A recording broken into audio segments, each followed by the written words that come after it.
اللہ ولی الذین آمنوا یخرجهم من الظلمات إلى النور۔ بسم اللہ الرحمن الرحیم۔ پیکر شفقت و الفت، مجسم رحمت دو عالم صلی اللہ علیہ وسلم نے سماج کے ہر طبقے کے لوگوں کو ان کے حقوق عطا فرمائے ہیں، ان کے بارے میں رحمت بھری تعلیمات عنایت فرمائی ہیں۔ سماج کا ایک طبقہ بچوں کا بھی ہے۔ بچوں کے حقوق بھی نبی پاک صلی اللہ علیہ وسلم نے بتائے ہیں، اور بچوں کے ساتھ جس شفقت، جس محبت اور جس پیار کا معاملہ اللہ کے نبی صلی اللہ علیہ وسلم نے برتا ہے، اختیار کیا ہے، وہ سماج میں بچوں کے مقام اور حیثیت کا عکاس ہے اور ہماری یہ راہ عمل بھی ہے۔ آج کل بچوں کے سلسلے میں، ان کے حقوق کے سلسلے میں بہت ساری NGOs، ادارے، تنظیمیں کام کر رہی ہیں،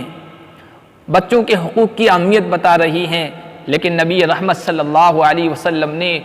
آج سے 1450 سال پہلے بچوں کے حقوق کے سلسلے میں ایسی جامع ہدایات، ایسی جامع تعلیمات عنایت فرمائی ہیں اور ان کے حقوق کا ایسا جامع احاطہ کیا ہے کہ اس کی نظیر اور اس کی مثال ملنا کسی بھی لا و قانون میں مشکل ہے۔ آج کا زمانہ، آج کا معاشرہ اور سماج ترقی یافتہ معاشرہ کہلاتا ہے، سماج کہلاتا ہے، لیکن اس ترقی یافتہ سماج میں بھی بہت ساری برائیاں، بہت ساری بیماریاں، بہت ساری مفاسد اور خرابیاں وجود میں آئی ہے۔ ان میں سے ایک خرابی یہ ہے کہ معاشرے اور سماج میں پلنے والے معصوم چھوٹے بچے جس محبت، جس پیار اور جس شفقت کے مستحق ہیں، ان کو لاڈ پیار نہیں مل پا رہا ہے۔ بچوں کے ساتھ برا سلوک کیا جا رہا ہے، حتیٰ کہ ان پر ظلم و ستم کیا جا رہا ہے۔ خود والدین، ماں باپ اپنے چھوٹے بچوں کو محنت اور مشقت پر مجبور کر رہے ہیں، ایسے کام ان سے کروائے جا رہے ہیں جو ان کے جسمانی ساخت، جسمانی ڈھانچے کے بالکل خلاف ہیں۔ بہت سارے جرائم پیشہ لوگ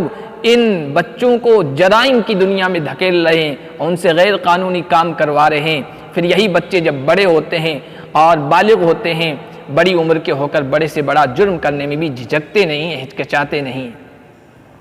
بچپن کا زمانہ یہ بے شعوری اور بے خیالی کا زمانہ ہے۔ اس زمانے میں بچے بڑوں کی طرف سے محبت اور پیار کے مستحق ہوتے ہیں، ان کے رحم و کرم پر ہوتے ہیں، اور بچوں کے ساتھ شفقت اور محبت کر کے تربیت کی جا سکتی ہے جتنی ممکن ہے، اتنی زجر، توبیخ، ڈانٹ ڈپٹ کے ذریعے سے نہیں ہو سکتی ہے۔ اسی لیے رحمت دو عالم صلی اللہ علیہ وسلم نے بچوں کے ساتھ بڑا مشفقانہ سلوک فرمایا ہے، اور امت کو بھی ان کے ساتھ شفقت اور پیار کا برتاؤ کرنے کی تاکید کی ہے۔ رحمت دو عالم صلی اللہ علیہ وسلم نے کتنا بہترین جملہ ارشاد فرمایا من لم یرحم صغیرنا ویوقر کبیرنا، جو ہمارے چھوٹوں پر شفقت نہ کرے، ہمارے بڑوں کا ادب و احترام نہ کرے، وہ ہم سے تعلق نہیں رکھتا ہے۔ نبی پاک صلی اللہ علیہ وسلم بچوں کو اپنے قریب کیا کرتے تھے، ان کے ساتھ محبت کا معاملہ کیا کرتے تھے، ان کو کھیلنے کے مواقع عنایت فرمایا کرتے تھے، یہاں تک کہ نماز میں بھی اگر بچے آپ کے جسد اطہر کے ساتھ کھیلتے تھے، آپ صلی اللہ علیہ وسلم ان کی دل بستگی فرمایا کرتے تھے، ان کی خاطر نماز میں انتظار کیا کرتے تھے، نماز کے کسی رکن میں۔ حضرت عبداللہ ابن شداد راوی ہیں، وہ کہتے ہیں میرے والد کہتے ہیں کہ عشاء کی نماز میں اللہ کے نبی اس حال میں تشریف لائے کہ حسن حسین میں سے کسی ایک کو اٹھائے ہوئے تھے، آگے مصلی کے پاس ان کو بٹھا دیا، آپ نے نماز شروع کر دی، ہم پیچھے نماز پڑھ رہے تھے۔ نماز میں جب سجدے میں گئے تو آپ صلی اللہ علیہ وسلم نے بہت طویل اور دراز سجدہ کیا۔ عبداللہ کہتے ہیں میرے والد نے کہا کہ میں سجدے کے دوران میں نے سر اوپر کیا کہ دیکھوں کیا معاملہ ہو گیا، میں نے دیکھا کہ اللہ کے نبی ابھی تک سجدے میں ہے اور آپ کی پیٹھ پر آپ کا نواسہ سوار ہے۔ میں واپس سجدے میں چلا گیا۔ جب نماز سے فارغ ہوئے تو اللہ کے نبی صلی اللہ علیہ وسلم سے صحابہ نے عرض کیا یا رسول اللہ انا ظننا انه حدث امر او انه یوحى الیک، آپ نے اتنا لمبا سجدہ کیا کہ ہمیں تو خطرہ لاحق ہو گیا کہ کوئی واقعہ پیش آ گیا ہے، یا یہ کہ آپ پر وحی کی جا رہی ہے۔ آپ صلی اللہ علیہ وسلم نے فرمایا ان ذلک لم یکن، ان میں سے کوئی چیز بھی پیش نہیں آئی تھی، بلکہ معاملہ یہ ہوا تھا کہ میرا یہ بیٹا، میرا یہ نواسا میری پشت پر، پیٹھ پر سوار ہو گیا تھا، اور پھر میں نے چاہا کہ جب تک یہ اپنی خواہش سے نیچے نہیں اترے گا میں اس کو سوار ہونے کا موقع دوں۔ نماز میں بچوں کو کھیلنے کا موقع دے رہے۔ حضور کی ایک نواسی حضرت امامہ، حضرت زینب کی صاحبزادی ہیں۔ اللہ کے نبی صلی اللہ علیہ وسلم کے بارے میں آتا ہے کہ نماز پڑھتے تھے، وہ بچی پاس میں آیا کرتی تھی، تو جب آپ کھڑے ہوتے تھے تو آپ صلی اللہ علیہ وسلم اس کو اٹھا لیا کرتے تھے، جب سجدے میں جایا کرتے تھے وضعہا تو رکھ دیا کرتے تھے، پھر جب قیام فرماتے تھے اس کو اٹھا لیتے تھے۔ نماز میں بچوں کا خیال رکھا جا رہا ہے۔ نماز جیسی اہم عبادت میں بچوں کے ساتھ شفقت اور محبت کا معاملہ کیا جا رہا ہے، ان کا دل رکھا جا رہا ہے۔ بلکہ ایسے شواہد، ایسی باتیں بھی ملتی ہے کہ اللہ کے نبی صلی اللہ علیہ وسلم جب نماز پڑھایا کرتے تھے اور باہر سے بچوں کے رونے کی آواز آیا کرتی تھی تو ان کی خاطر نماز مختصر کر دیا کرتے تھے کہ ان کی والدہ یہاں نماز پڑھنے آئی ہوگی، اس وجہ سے رو رہے ہوں گی۔ حدیث میں آتا ہے اللہ کے نبی نے فرمایا انی لادخل فی الصلاۃ وانی اريد اطالتها ولکنی اسمع بکاء الصبی فاتجوز فی صلاتی، میں نماز شروع کرتا ہوں اور میرا ارادہ ہوتا ہے کہ میں نماز لمبی کروں، لیکن بچے کے رونے کی آواز آتی ہے تو میں نماز کو مختصر کر دیتا ہوں۔ اللہ کے نبی صلی اللہ علیہ وسلم نے بچوں کے ساتھ نہ صرف شفقت اور محبت کا معاملہ فرمایا بلکہ امت کو بھی یہ تعلیم دی کہ بچوں کے ساتھ شفیق بنو۔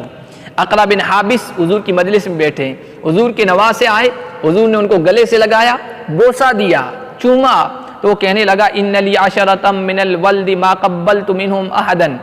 میرے 10 بچے ہیں، میں نے آج تک کبھی کسی کو بوسہ نہیں دیا ہے۔ اللہ کے نبی نے اس کی طرف تعجب کی نگاہوں سے دیکھا، فرمایا من لا یرحم لا یرحم، جو شفقت نہیں کرتا اس پر شفقت نہیں کی جاتی۔ آپ کے اپنے بیٹے ابراہیم کا انتقال ہو رہا ہے، حضور صلی اللہ علیہ وسلم گود میں لیے ہوئے ہیں، آنکھوں سے آنسو برس رہے ہیں، بوسہ دے رہے ہیں۔ حضرت عبد الرحمن بن عوف نے کہا کہ یا رسول اللہ آپ رو رہے ہیں، آنسو نکل رہے، کہا کہ یہ اللہ کی طرف سے رحمت ہے، شفقت ہے جو دل میں ڈالی جاتی ہے، یہ رحیم اور شفیق انسان ایسا کرتا ہے۔ پھر اللہ کے نبی نے وہ جملے ارشاد فرمائے جو بہت مشہور ہیں کہ آنکھیں آنسو بہا رہی ہے، والقلب یحزن، دل غم زدہ ہے، ولا نقول الا ما یرضی به ربنا، لیکن زبان سے ہم کوئی شکوہ شکایت نہیں کریں گے، وہی کہیں گے جو رب جس سے راضی ہوتا ہے۔ انا